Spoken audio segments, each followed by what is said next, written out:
Tonight, we shall face the darkness within. This is part 2 of how to get into RuneQuest. And if you don't watch it, I'm going to bash your head in with this. So, yeah. Subscribe and like the video. And also, huzzah! Welcome back, everyone.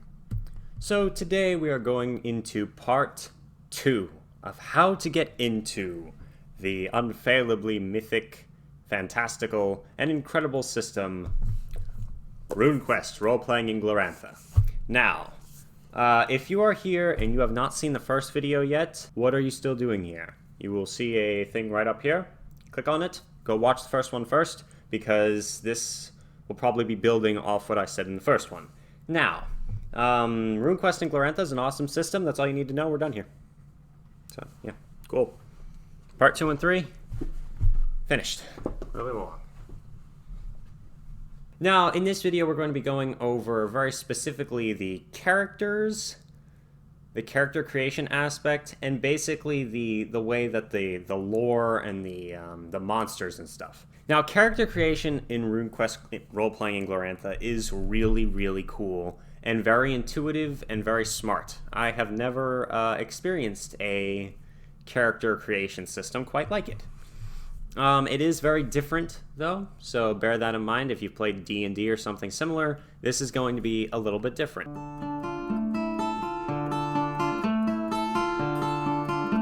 So unlike Dungeons & Dragons, which has you aligning yourself with cosmic ideals of good and evil, RuneQuest is a much more realistic system, where you align yourself to your family, your clan, your country, your tribe, your cult, which in RuneQuest does not mean what it means in like Call of Cthulhu. It means literally any religion is called a cult in RuneQuest.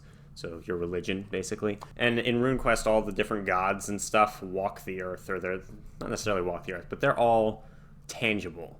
And no one disregards the existence of gods or of magic and stuff like that, which I found is a pretty interesting idea for a system, or for settings, more specifically. You swear your allegiance to much more realistic things, because when you swear and here's why this works so well. When you create your character and you write in their traits that they are a honest person, but then you make your game mechanic, they're called passions in RuneQuest. When you say, all right, I have a passion to my lover, let's say, okay? And your passion for your lover is 80%. That's really high. Then you're in a situation where you have to lie to save your lover. That's going to take precedence over staying honest. And that makes a lot more sense in real life. Now, what people do ally themselves to in RuneQuest are called runes, but I'm going to get into more of the bulk of the ideas behind runes and what they mean in this game and how important they are, why the game's called RuneQuest, in part 3. When you create a character in RuneQuest, first thing I noticed was the 4 or 5 page character sheet, which is so much compared to what I'm used to. And normally I can't stand rules-heavy systems. This is not a rules-heavy system, though. You've got the skills. The skills are just like the ones in like Call of Cthulhu. They're based on the BRP system, basic role-playing. And the idea is the 100-sided die is rolled, and each skill has a % chance of being successful. And the % chance is what you're rolling against. And if you get over it, you fail. If you get under it, you succeed. Or match it, you succeed. So when you go to create a character, the imaginary persona created and controlled by the players, which are called adventurers, or when the game master goes to create a non-player character or any type of monster or fiend, there is a very set procedure. And this is something that I found interesting, was that in RuneQuest it's not similar to Dungeons & Dragons, and this is something I missed when I first was going through it. This is the only thing about the system that disappointed me. I was thinking to myself, why are there no monsters? Like, there are some, like, ancient creatures and such, but there's very, very few monsters. Why is that? Well, there is a very good reason for why that is. This is not Dungeons and Dragons. And this game has the emphasis on role-playing. And it's very difficult to role-play when all the bad guys and the villains are all completely evil. When all the bad guys and the villains are all completely monstrous and you can't even talk to them or speak their language. And it is so much more beneficial when the villains and the bad guys are human. Or at least legible, intelligible, I don't even know if I'm making up words here, but actual humanoid creatures that have their own language that you can talk to that are not all evil. Like, that's something in Dungeons and Dragons that I just didn't really like, was there were so many generalizations. And in RuneQuest, they have everything open. So they'll have a few stereotypes. But then they'll also tell you, look, there can be different types of people in all different types of walks of life. All different walks of life. That means that you can create a good kobold. You know, even though they're supposed to be evil, chaotic neutral, whatever it is, I don't even know. But the idea behind it is that you can create layered characters. There's not just one end of the spectrum or the other end of the spectrum. A character can be partly evil, but also have all these other motivations other than, oh, I just like killing people, or I'm just trying to take over the world. Because no villain ever thinks they're the villain. And that's something that you learn from playing Call of Cthulhu. You should have learned from my other videos already. But no villain thinks they're the villain, ever. So, when you go to create any type of character,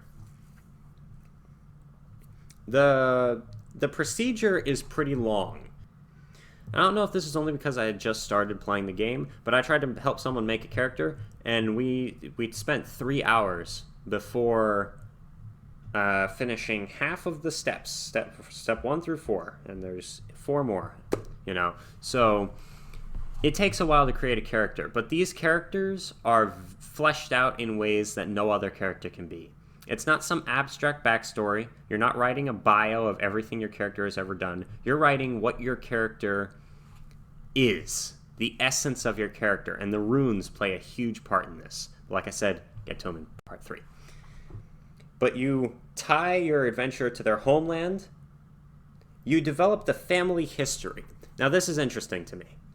Unlike Dungeons and Dragons, where the history is always focused on you, in Glorantha, your ancestors are very important to how much reputation you have and what type of stuff you're going to start with, and just what you're proud of in your life as an adventurer. And so when they tie everything into the family history, when you go to create your backstory, you're developing your family history and a short, brief own history prior to their life of adventure. That includes very little.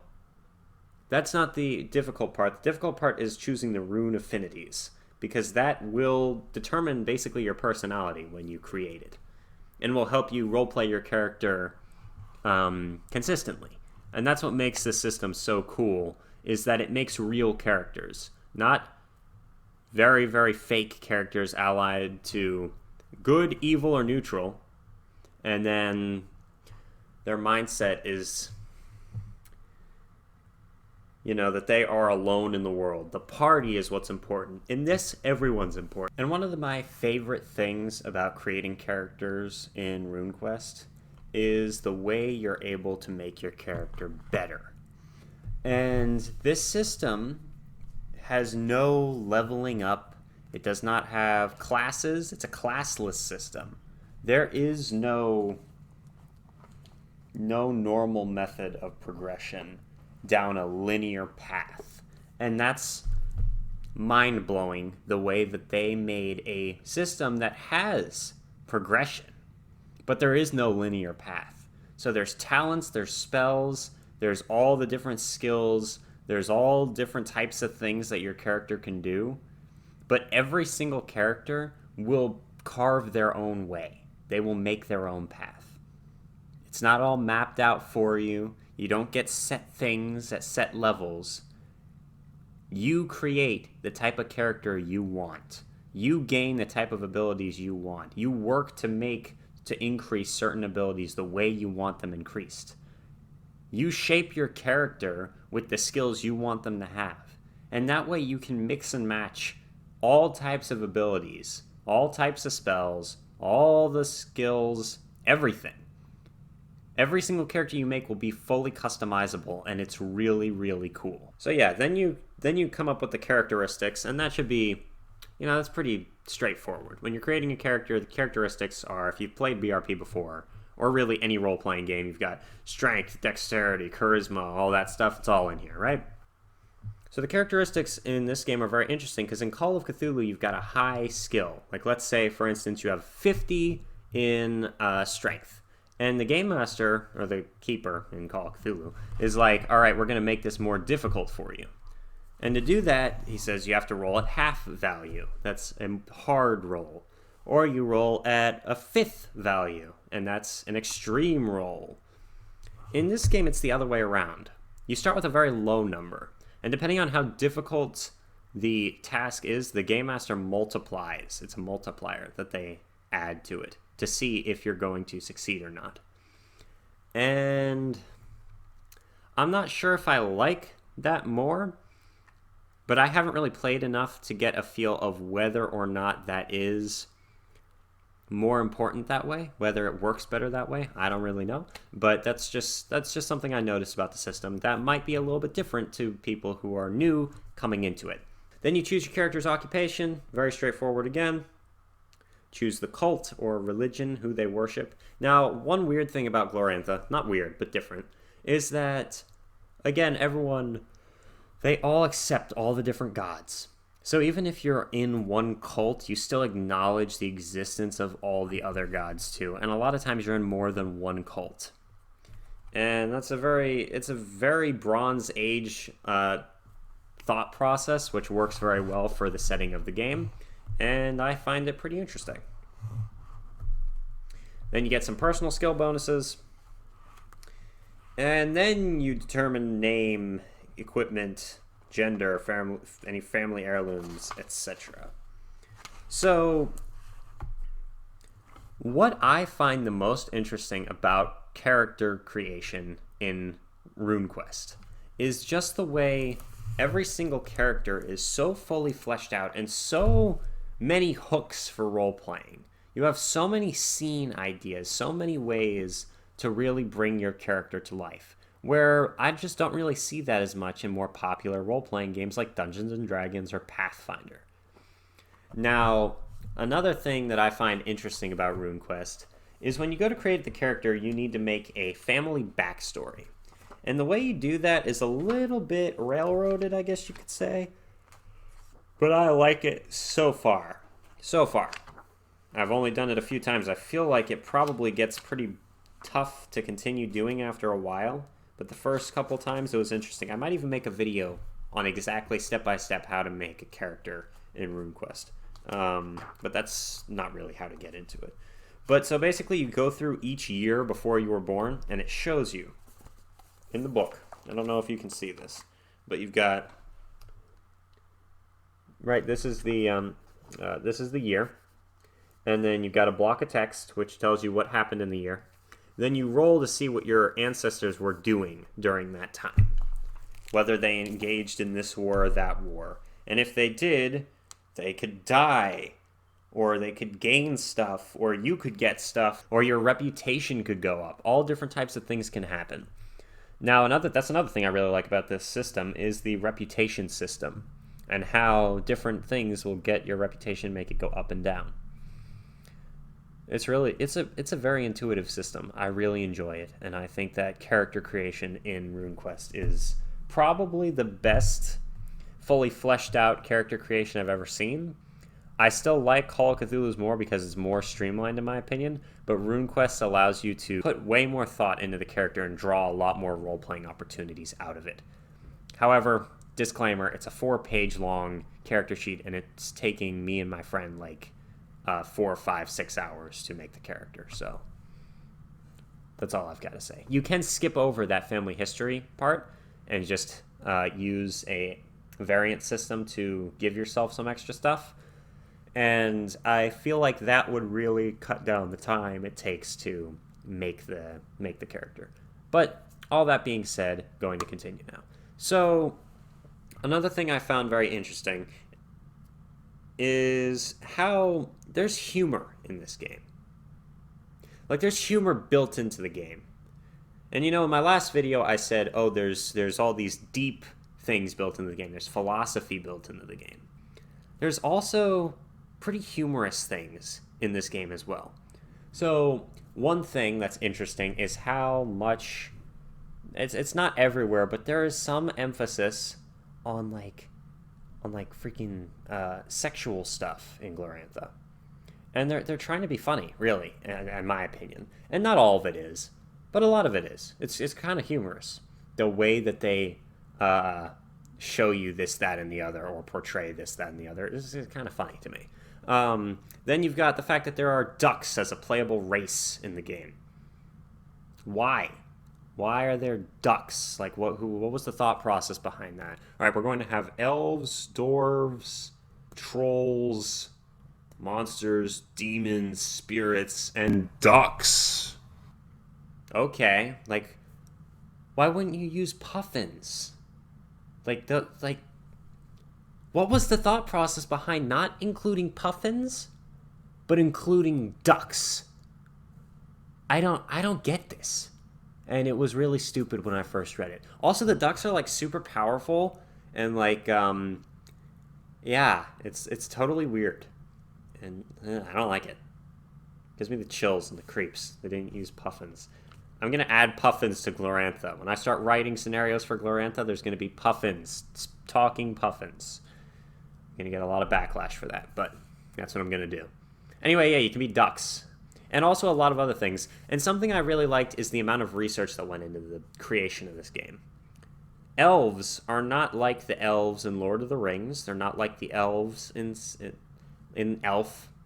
You know, they're what elves were originally in all the folklore and all the stories. Plant creatures. No one seems to understand this. And it's really funny to me that no one understands this. Because you've all been brainwashed by Tolkien. Do not take that as anything against Tolkien, because I really love Lord of the Rings. However, freaking elves, they're plant creatures. They're like dryads and naiads. We're also called elves, and that's what you've got. And that's what this game portrays them as, and I really enjoy that.